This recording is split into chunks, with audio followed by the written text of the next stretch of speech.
모두가 세상을 바꾸려 하지만 정작 자신을 바꾸려는 사람은 없다. 세상을 향한 비판은 누구나 쉽게 한다. 그러나 정작 그 비판의 화살을 자신에게 돌리는 사람은 드물다.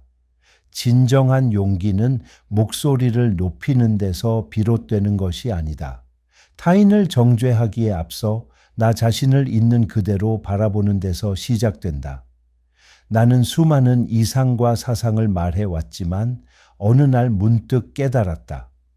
그 모든 말보다 먼저 바뀌어야 할 존재는 나 자신이라는 사실을. 말은 언제나 화려하지만 삶은 그렇지 않다. 나는 내 말이 내 삶과 일치하지 않음을 고통스럽게 깨달았다. 그때부터 나는 변화의 방향을 바깥이 아니라 내 안으로 돌렸다. 사람은 자신의 삶을 성찰하지 않는 한 세상에 대해 말할 자격이 없다. 내면이 불투명한 사람은 남의 인생을 밝힐 수 없다. 변화란 거대한 선언이 아니라 일상의 자세에서 시작되는 것이다. 그리고 그 자세는 하루하루의 선택 속에 숨어 있다. 내가 오늘 어떤 말투를 쓰고 어떤 표정을 짓고 어떤 마음으로 대화를 시작했는가. 그 사소한 것들이 곧 나라는 사람의 윤곽을 만든다.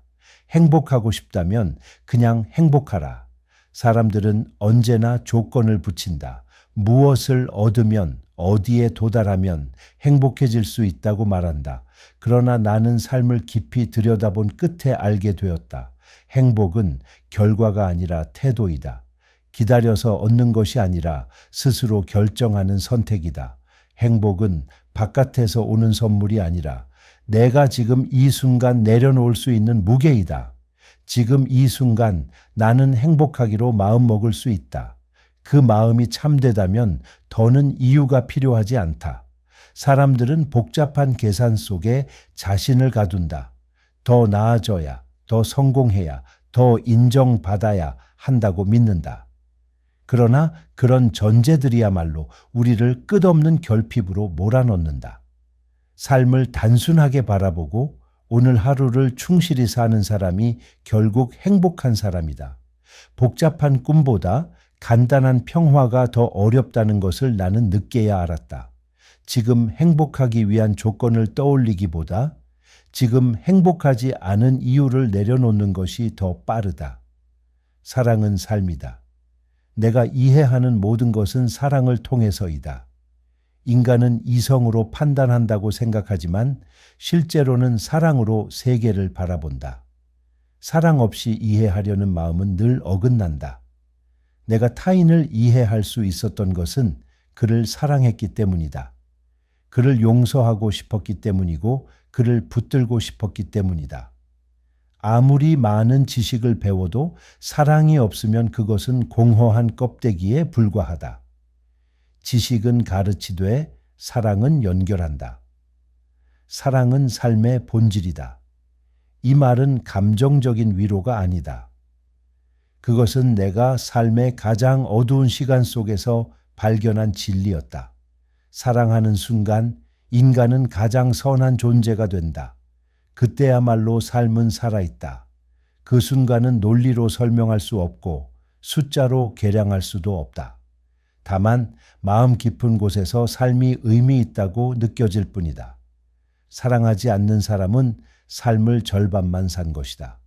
모든 행복한 가정은 서로 비슷하지만 불행한 가정은 각기 다른 이유로 불행하다. 행복은 단순하다. 서로를 존중하고 솔직하게 말하고 묵묵히 함께 있어주는 것. 이 세 가지가 지켜지는 가정은 어느 곳이든 비슷한 빛을 지닌다. 그 빛은 소박하지만 따뜻하고 단순하지만 오래간다. 그러나 불행은 그렇지 않다. 침묵, 오해, 욕망, 무관심. 그 원인은 다양하고 깊고 고통스럽다. 그래서 불행한 가정은 언제나 고유하다. 그들의 슬픔은 똑같지 않다. 그러나 그 시작은 늘 작고 사소한 균열에서 비롯된다. 작은 말실수, 작은 외면, 작은 회피, 그것이 쌓이고 단단해져 어느 순간 벽이 된다. 그래서 관계는 돌보아야 한다. 물처럼 자주 살펴야 하고 햇볕처럼 따뜻해야 한다.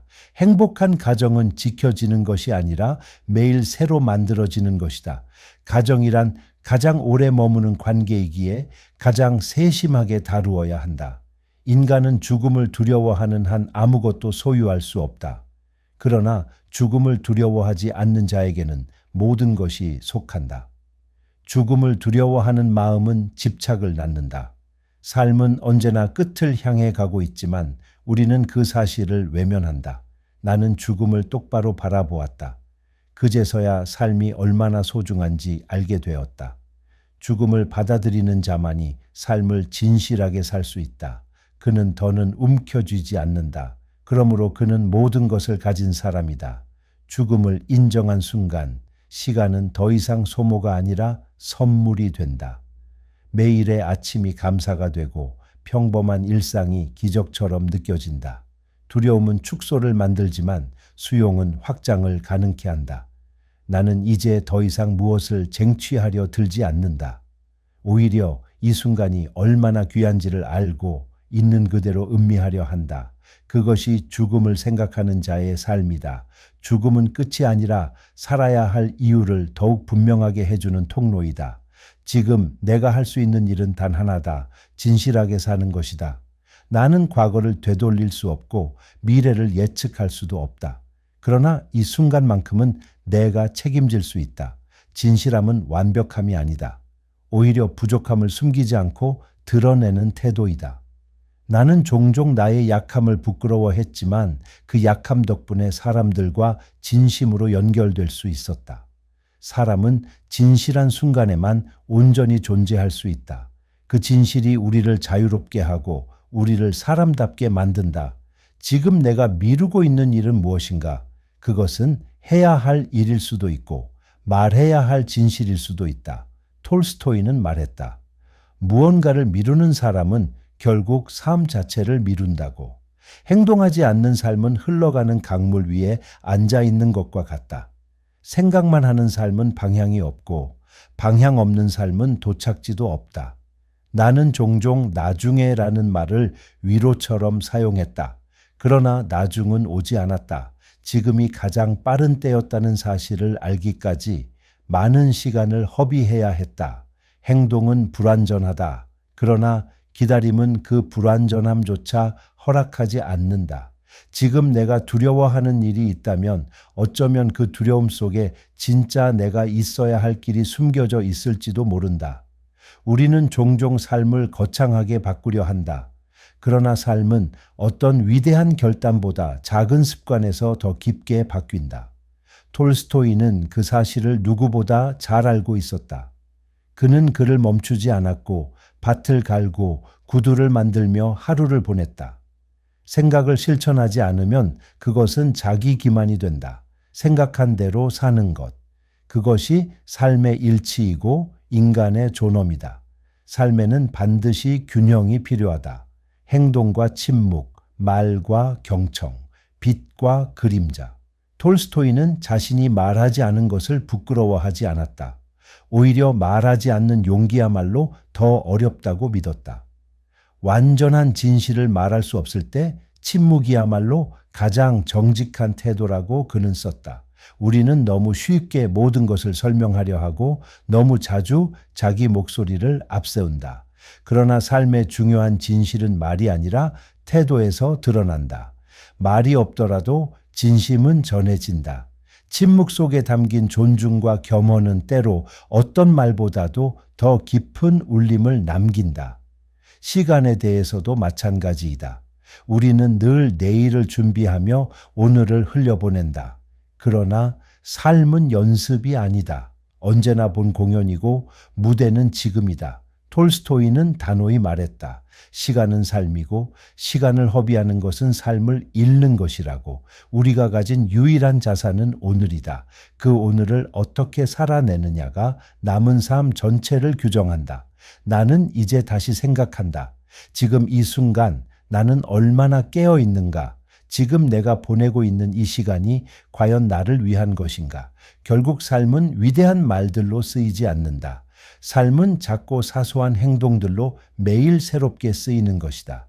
내가 어떤 옷을 입고 어떤 눈빛으로 사람을 바라보고 어떤 말투로 대화를 시작하는가.